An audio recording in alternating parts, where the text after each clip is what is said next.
ইদানিং অথবা কিছুদিন যাবৎ যদি এরকম কিছু ঘটনার সম্মুখীন আপনি হন, ডেফিনেটলি আপনার জীবনে শীঘ্রই আসতে চলেছে একটি নতুন মোড়। চলুন চলে যাব সরাসরি রিডিংয়ে।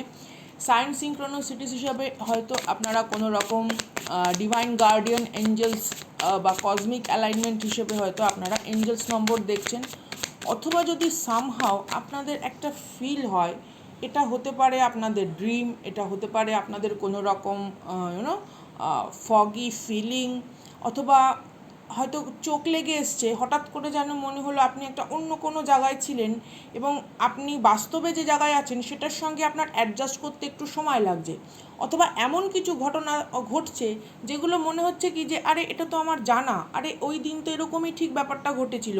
এরকম যদি কোনো ডেজাভু টাইপের কোনো রকম ফিলিংস হয়, তো ডেফিনেটলি স্পিরিচুয়াল অ্যালাইনমেন্ট হিসেবে, লাইফে ইমোশনাল কানেক্টিভিটি হিসেবে, প্রোগ্রেস হিসেবে ডিভাইন আপনাকে কি জানাতে চায়, মহাজাগতিক শক্তি আপনার জন্য কি রেখেছে সেটার উপরেই যাব।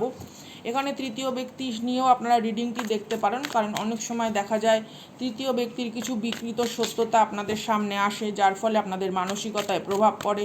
সাংসারিক জীবনে বিভিন্ন রকম পরিচালনার ক্ষেত্রে হয়তো আপনারা ক্লান্ত হয়ে ওঠেন, but somehow you choose to come and polite and humble and lovable, but দিন শেষে যেন কেউ আপনাকে সেই ধন্যবাদ বা কৃতজ্ঞতাটুকু বলতে ভুলে যায়। তো তার উপরে দাঁড়িয়ে আজকের রিডিং 3 আগস্ট রিডিং করছি আমি, 2026, আজকে সোমবার। আজকে দিনটি খুব গুরুত্বপূর্ণ। ওম নমো ভগবতে রুদ্রায়, শ্রী শিবায় নমস্তুভ্যম। চলুন চলে যাব আপনাদের সাইন সিনক্রোনোসিটিস হিসেবে রিডিংয়ে। প্রত্যেকে এনার্জি অ্যালাইনমেন্ট করে নেবেন লাইক সাবস্ক্রাইবের মাধ্যমে। মুহূর্তের ডাকে আমি Sangeeta, respect you all with dignity and love. চলুন দেখব কি আসে। আরেকটা যেটা সাইন সিনক্রোনোসিটিস রয়েছে সেটা হচ্ছে সামহাও একটা সময় না অতিরিক্ত কোনো কিছুর প্রতি, ধরুন একটা ডেডিকেশন ওয়াইজ বলুন বা রেসপন্সিবিলিটি, অনেক সময় দায়বদ্ধতা থাকে কিছু আমাদের, তো সেক্ষেত্রে না আপনি নিজেকে একটু নেগলেক্ট করতেন। নেগলেক্ট মানে হেলথ ওয়াইজ অথবা আপনার লাইফের ডেলি রুটিন ওয়াইজ, ঠিক আছে, আপনার মনে হচ্ছে যে ঠিক আছে এখন আমি একটু সময় পেয়েছি, একটু খেয়ে নিই, আবার আপনি চিন্তা করছেন না না এই কাজটা আগে গুছিয়ে নিই পরে খাবো। এবার দেখা যাচ্ছে আপনার যে একটা খাওয়া দাওয়ার যে একটা টাইম সেটা অনেক ডিলে হচ্ছে। মেবি হতে পারে এর জন্য আপনার শরীরের ওপরেও প্রভাব পড়েছে, বা হতে পারে অলরেডি আপনি ডক্টরের সাথে কনসাল্ট করেছেন, সে হয়তো আপনাকে বলেছে প্লিজ একটা ডিসিপ্লিন মেনটেন করতে। বাট সামহাও যখনই আপনি একটু সেলফ লাভ, সেলফ ডিসিপ্লিন বা কোথাও একটু নিজেকে প্রায়োরিটি দিচ্ছেন, আপনার চারপাশের যে কিছু মানুষ রয়েছে যারা চিরকাল আপনাকে টেক ফর গ্র্যান্টেড নিয়েছে, তাদের ভেতরে হতে পারে কোনো রকম বিচলিত অবস্থা, বিহ্বল অবস্থা। এই ধরনের ফ্রিকোয়েন্সির সঙ্গে যদি আপনি ডিল করে থাকেন, অথবা সাংসারিক কোনো রকম একটা ঠান্ডা লড়াই, ঠান্ডা একটা কোনো কিছু যেন মনোমালিন্যের একটা সেই নড়বড়ের স্তর, ঠিক আছে, এরকম যদি ফ্রিকোয়েন্সির সঙ্গে আপনার প্রতিনিয়ত যুঝতে হয়, this reading is absolutely for you. 5 of কাপসের এনার্জি। ওই জন্য আমি বললাম না যে কেউ আপনার সেলফ প্রায়োরিটির জায়গাটাকে মেনে নিতে পারছে না। ক্যান্সার, স্পাইসি, স্করপিও, আচ্ছা দুটোই নেব, এটাও পড়েছে এখানে, এটাও নেব। 6 অফ পেন্টাকলসের এনার্জি, দ্য ক্রিয়েটারের এনার্জি। সঠিক বিষয়বস্তুকে হ্যাঁ, বেঠিক বিষয়বস্তুকে সম্মানের সঙ্গে না বলতে শেখার কারণে আপনাকে কিছু দাম দিতে হয়েছে। আপনি কারুর অন্যায় বিরোধ অথবা কারুর কোনো রকম অবক্ষয়যুক্ত আবদারের প্রতি স্নেহশীল নন, পরিষ্কার কথা। হতে পারে তৃতীয় ব্যক্তির কোনো কিছু সত্যতা আপনার সামনে এসছে, তৃতীয় ব্যক্তি রিলেটেড কোনো চক্রান্ত যেটা হয়তো 1-2 বছর আগে আপনার লাইফে কোনো রকম একটা প্রভাব বিস্তার করেছিল, তার বিরুদ্ধে হয়তো আজকে আপনি কোনো লিগাল অ্যাকশন অথবা সামাজিকভাবে, পারিবারিকভাবে কোনো কিছু একটা বিদ্রোহ প্রকাশ করেছেন যে না এটা পসিবল নয়। এর আগেও তো ঘটনাটা এভাবে ঘটেছে, সেখানেও তো আমি কিছু না কিছু ক্ষতিগ্রস্ত হয়েছি। তো আমি যখন সবটা মানিয়ে নিয়েছি, আমি যখন কম্প্রোমাইজ করে নিয়েছি, তাহলে আজকে যদি কোনো রকম আইনি জটিলতা আসে বা আদার্স কোনো রকম প্রবলেম আসে, তাহলে আমি এখানে কেন আমার অধিকারটাকে আগে রাখবো না, এইরকম কিছু সিচুয়েশনের সাথে যদি হন আপনি। আজকে আমি রিডিং করতাম অশ্লেষা নক্ষত্রের ট্রানজিট হিসাবে, কারণ আমাদের অমাবস্যায় গ্রহণটা ওটাতেই হচ্ছে। আবারও বলছি সেলেস্টিয়াল ইভেন্ট। আমি ওই নক্ষত্র ওয়াইজ একটা ডিটেল রিডিং আপনাদেরকে দেব। আপনারা প্রত্যেকেই হাউস এফেক্ট হিসেবে কয়েকটা রেমিডিও আমি বলবো ভিডিওতে, দেখছি। হ্যাঁ, আমি লাইভেও আসতে পারি বা আমি ভিডিওতেও দিতে পারি। কিছু আমি আপনাদেরকে রেমিডি দিয়ে যাব, নক্ষত্র ওয়াইজ আমি দিয়ে যাব, ঠিক আছে, চেষ্টা করব প্রথমে জোডিয়াক ওয়াইজও আপনাদেরকে বলবো হাউস এফেক্ট হিসেবে, দেন কারণ একসাথে একটা ভিডিওতে এত কিছু তো হবে না, বড় হয়ে যায়, কারণ অনেকেরই সময় থাকে না, আপনারা কাজে ব্যস্ত থাকেন, প্রচুর দিক আপনাদের সামলাতে হয়। আমি চেষ্টা করছি, হ্যাঁ, যদি সম্ভব না হয় আমি দুটো আলাদা ভিডিওতে নক্ষত্র এবং হাউস এফেক্ট ওয়াইজ ভিডিও আমি আনবো। আমি ওটাই ভেবেছিলাম করব, বাট কোথাও একটা ফ্রিকোয়েন্সি ওয়াইজ আমার এই রিডিংটার দিকে মনে হলো যে না, এটা জানানো উচিত, কারণ কিছু কিছু মানুষের কামব্যাক এনার্জি আমি দেখতে পাচ্ছি, নাইট অফ কাপসের এনার্জি। যখন থেকেই আপনি কোথাও একটা নিজের প্রতি মনোযোগ সহকারে এগোচ্ছেন, এরা আবার মনে করছে কি যে মেবি ওরা হয়তো আপনাকে বা আপনাদেরকে বা আপনাদের শুভচিন্তক যারা রয়েছে, আপনার তো একটা হেলদি বাউন্ডারিও তো থাকে, বা ধরুন যাদের সঙ্গে আপনি মেশেন সবাই তো স্বার্থপর নয়, এটা তো হতে পারে না। আপনার বন্ধু বান্ধব আত্মীয় স্বজনের মধ্যে প্রত্যেকে তো স্বার্থপর নয়, কেউ তো আছে রে বাবা যে শুভচিন্তক, যে ভালোভাবে একটা হয়তো দূরে থাকলেও হয়তো কিছু করতে না পারলেও অ্যাটলিস্ট সে আপনার একটা খোঁজ নেয়, আপনার সাথে অন্তত একটা সে ভালো ব্যবহার করে, যখন সে দেখা হচ্ছে খুব সুন্দরভাবে আপনি হয়তো তার সঙ্গে সব কিছু শেয়ার করেন। এরকম যে একটা আপনার যে পরিকাঠামো যে আপনি গড়ে তুলেছেন, সেটা দেখে না কেউ ভীষণ পরিমাণে জর্জরিত, এইট অফ সোর্সের এনার্জি। অথবা এমন হতে পারে আপনি এমন কোনো কার্মিকের সঙ্গে ডিল করছেন, এদের সত্যি কথা বলতে মানসিকভাবে না, মানে এরা পুরোপুরি সচেতন নয়, এদের কোথাও আইদার সাইকোথেরাপির প্রয়োজন, অথবা এদের রিয়েলি একটা কাউন্সেলিং দরকার। এদের মধ্যে প্রচুর ট্রমা আছে, যেটাকে হয়তো আপনি ট্রিগার করে ফেলছেন কিছু করে না, শুধুমাত্র নিজের ডেইলি রুটিনকে শান্তভাবে মেনটেন করে, বা আপনি হয়তো সেই কোডিপেন্ডেন্ট সিচুয়েশনটাকে অতটা বেশি আমল দিচ্ছেন না, যে ঠিক আছে চলো, ওকে তো আমি এতদিন বলেছি, ও তো কোনোদিনও আমার প্রয়োজনগুলো বোঝার চেষ্টা করেনি, আমি শুধু ওর প্রয়োজন বুঝে সবটুকুকে সামলে নেওয়ার আপ্রাণ চেষ্টা করে গেছি। এই যে একটা মৌনতা অবলম্বন করা, এই যে একটা উইথড্রল করে নেওয়া, যে ঠিক আছে আমি তোমাকে নিজে বেশি গিয়ে এক্সপ্লেন করব না, ব্যাখ্যা করব না, তোমাকে জিনিসটা আমি বলবো, ভদ্রভাবে বলবো, তোমার যদি মনে হয়, তোমার যদি এটা গুরুত্ব দেওয়ার হয় তুমি দেবে, নয়তো আমি আমার মতন যতটুকুনি ক্ষমতা যোগ্যতা আমি সামলে নেব। এই যে একটা চেঞ্জ, ভাইব্রেশনাল চেঞ্জ, এটার জন্য কারুর খুব প্রবলেম হতে পারে, তখন তারা কোনো রকম স্পেল হেক্সের সাহায্য নেয়, হতে পারে তারা তখন কোনো রকমভাবে আপনাদের বিরুদ্ধে বদনাম রটিয়ে দেওয়ার চেষ্টা করে, আপনার সামথিং একটা চেজিং মোড কার্ড দেখা যাচ্ছে, হ্যাঁ, তখন একটা চেজিং মোডে কিন্তু চলে যায় যখন আপনি তাকে চেস করা ছেড়ে দেন। লিব্রা জেমিনি অ্যাকোয়ারিয়াসের এনার্জি এসছে, আবারও বলছি এখানে কিন্তু ওয়াটার ক্যান্সার স্পাইসিস স্করপিওর এনার্জি বেশ একটা স্ট্রং, হ্যাঁ, হতে পারে কারোর সান মুন ভেনাস রাইজিং, বা কারোর প্ল্যানেটারি পজিশনে কর্কট,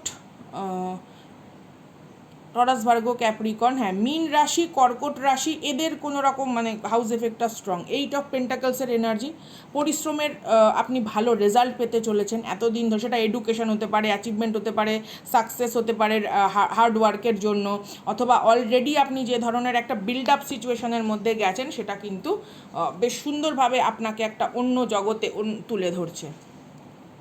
ওয়ার্ল্ড কার্ডের এনার্জি রয়েছে, অন্য জগতে তুলে ধরছে।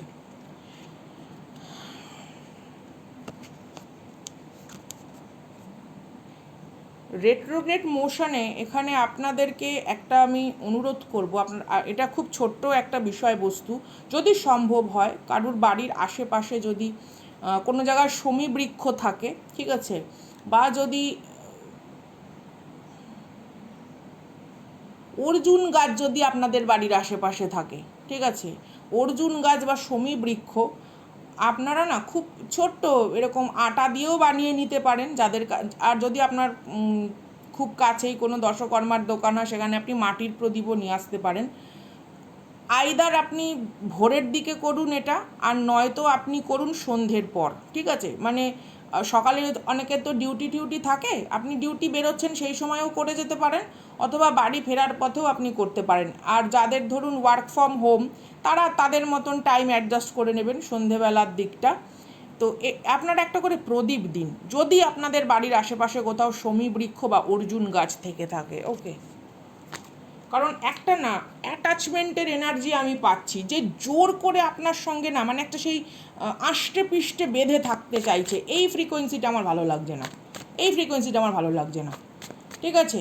তৃতীয় ব্যক্তির এখানে উদ্দেশ্য কি বলুন তো, মানে এইখানে আজকে যে রিডিংটা আমি করছি এখানে তৃতীয় ব্যক্তি চাইছে কি আপনার পার্সনকে সে যতটা না গ্র্যাব করতে চাইছে তার থেকেও বেশি তার চেষ্টা আপনার কোনো রকম ফরওয়ার্ড মুভমেন্টকে স্টাক করা, আপনার এগিয়ে যাওয়ার পথে কোথাও একটা বাধা সৃষ্টি করা। সত্যি কথা বলতে আজকে যাদের আমি রিডিং করছি আপনাদের তৃতীয় ব্যক্তিরা যারা রয়েছে, পরিবার হতে পারে, এক্সট্রা ম্যারিটাল সিচুয়েশন হতে পারে, এর উদ্দেশ্য আপনার পার্সনকে নিয়ে কিছু নয়। আপনার পার্সন থাকলে থাকবে, না থাকলে না থাকবে, ওসব কিছু যায় আসে না, ওর কাছে হাজারটা অপশান আছে, এই তৃতীয় ব্যক্তির কাছে হাজারটা অপশান আছে। এই তৃতীয় ব্যক্তির মূল লক্ষ্য হচ্ছে আপনার এগিয়ে যাওয়ার পথে কোনো রকমভাবে ট্র্যাপ সিচুয়েশন ক্রিয়েট করা। হতে পারে এখানে আপনারা 888 এঞ্জেলস নম্বর দেখছেন অথবা 3333, ঠিক আছে। আমি এখানে গাইডেন্স হিসেবে দেখব, রেমেডি হিসেবে দেখব কি আসে, কারণ দেখুন এখানে 8 অফ সোর্ডস আর 8 অফ পেন্টাকলস এসছে, বা এমন হতে পারে আপনারা 8888 দেখছেন, বা এমন হয় না 8080 বা 0909 999 এঞ্জেলস নম্বর, এরকম কোনো কিছু। এখানকার তৃতীয় ব্যক্তির উদ্দেশ্যটা আপনার পার্সনকে নিয়ে এসে থাকা নয়। এবং দেখুন bottom of the deck 6 of cups, অনেক রকম এনার্জি না আবার নতুন করে আপনার জীবনে কামব্যাক করার চেষ্টা করছে। এটা যে কোনো কিছু হতে পারে, আমি আবারও বলছি, এটা কিন্তু শুধুমাত্র যে আপনার বিপরীতে থাকা মানুষ কোথাও তার ভেতরে একটা গিল্ট ফিল জাগছে সেটা নয়, সে গিল্ট ফিল না, তার মনে হচ্ছে কি যে আপনি মনে হয় এগিয়ে গেলেন, বা আপনি মনে হয় মানে তাকে পেছনে ফেলে যে এগিয়ে গেছেন এটা কোথাও তাকে আঘাত করেছে, অথবা তার মনে হচ্ছে যে তৃতীয় ব্যক্তি তো এবার ব্যঙ্গ করবে, তৃতীয় ব্যক্তির কাছে তো তার মাথাটা নুয়ে যাবে যে হ্যাঁ খুব তো হলো, খুব তো বললে, এই ওই সেই দেখো কী অবস্থা, সামথিং। চলুন দেখি এখানে গাইডেন্স রেমেডি হিসাবে কি আসে অ্যাঞ্জেলিক ফ্রিকোয়েন্সি থেকে। প্ল্যানেটারি পজিশন এখানে কারুর সেকেন্ড হাউস খুব important, এরিজ first house and second house খুব ইম্পর্টেন্ট, অথবা কারুর এখানে ফিফথ হাউস এবং নবম হাউস ইম্পর্টেন্ট। সেটাতে হতে পারে আইদার টরাস ভার্গো ক্যাপ্রিকন অথবা ক্যান্সার স্পাইসিস স্করপিও, এরকম একটা ফ্রিকোয়েন্সি। কারণ এখানে আমি ফায়ারের কোনো এনার্জি পাইনি, পুরো কার্ডের যে এনার্জি রিড করছি ফায়ারের এনার্জি শুধু ওয়ার্ল্ড কার্ডে এসছে, কারণ ওয়ার্ল্ড কার্ডে লিও এনার্জি থাকে, তো ওয়ার্ল্ড কার্ডের লিও এনার্জিটা এসছে, ওয়ার্ল্ড কার্ডে সবটাই থাকে, বাট হতে পারে the Leo season is important. 1551, hold your vision, manifestation, abundance, money, dream, vision and prosperity. Focus on the good and maintain your concentration on the outcomes you desire. It's time to put your faith and time into your ideas and pursue your goals with all your might. You have such a beautiful, courageous and brave spirit. দেখেছেন, আমি বললাম না এই তৃতীয় ব্যক্তির উদ্দেশ্য হচ্ছে এই জিনিসটাকে ব্লক করা। এখানে 1551 এঞ্জেলস নম্বর এসছে, হতে পারে এখানে 555 এঞ্জেলস নম্বর দেখছেন আপনারা, 5555, 1111, 111, 101, 505, এরকম কোনো এঞ্জেলস নম্বর দেখছেন, অথবা এমন হতে পারে রাত্রি 1টা থেকে ভোর 5টা অথবা দুপুর 1টা থেকে বিকেল 5টা, এই টাইমটা আপনারা কাজে লাগান। মানে যদি রাত 1টা হয় ঘুমোন, ভালোভাবে ঘুমোন, শান্তি করে ঘুমোন, কারণ ঘুমটাও ভীষণ পরিমাণে জরুরি।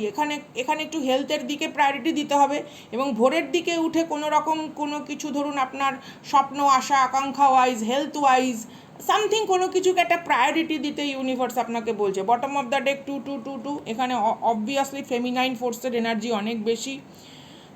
Relationship, balance, prosperity, efficiency, patience, humility. You can do everything by yourself, but life is to be shared. Partner up with the right spirit and you will become a force. Honor, commitment and people around.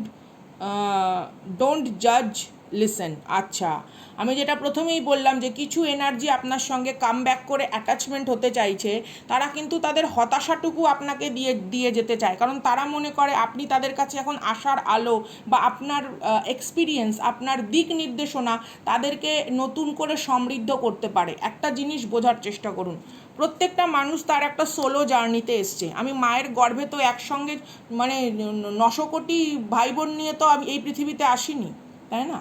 পৃথিবীতে ভূমিষ্ঠ হওয়ার পর, মাতৃগর্ভ থেকে ভূমিষ্ঠ হওয়ার পর আমি জেনেছি যে ও আমার কাকা, মাসি, পিসি, জ্যাঠা, এদের ছেলে মেয়ে। তো আপনি সবার প্রতি সম্মানীয় দৃষ্টিভঙ্গি রাখুন, কিন্তু কারুর কার্মিক ব্যাগেজ বহন করার দায়িত্ব আপনার নয়। একটা জিনিস বোঝার চেষ্টা করুন, আজকে যদি আপনার কোনো রকম ধরুন মেডিকেল কোনো রকম কিছু প্রবলেম হয়ে থাকে, তো আপনাকে তো ওষুধ খেতে হবে, আপনাকে ডাক্তার যেভাবে বলবে আপনাকে চলতে হবে, তাই না?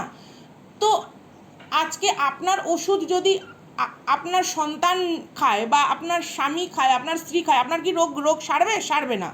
তো ইউনিভার্স এখানে আপনাকে একটা জিনিস বলছে যে অন্যের কার্মিক ব্যাগেজকে নিয়ে চলার আপনার কোনো দরকার নেই। কেউ আপনার সাথে কোনো প্রবলেম শেয়ার করতে পারে, তার মানে কি বলবো ভিশন কিছু শেয়ার করতে পারে, তার উপলব্ধি কোনো কিছু শেয়ার করতে পারে, আপনি তার প্রতি সম্মানীয় দৃষ্টিভঙ্গি রাখুন।